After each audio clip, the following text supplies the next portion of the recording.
How to make a multi-page form in Tally.so. In this video, I'll show you how to make a multi-page form in Tally.so. So, creating a multi-page form in Tally.so is a great way to break up long forms into digestible sections, perfect for quizzes, surveys, onboarding flows, or lead generation. So, to do that, you need to go ahead and start with a new form.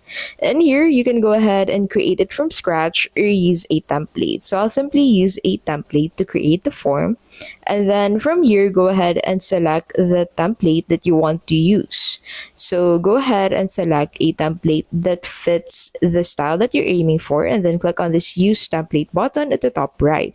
Click on the plus button at the left side of that specific answer where you want to add the page break. So in here, you just need to simply use the search bar and search for page, and then in here click on new page, and then your form would be turned into a 2-page form. So if you want to place this third question into a new page as well, you can go ahead and add a page number for that to place that into a new page, and that is how you can make a multi-page form in Tally.so.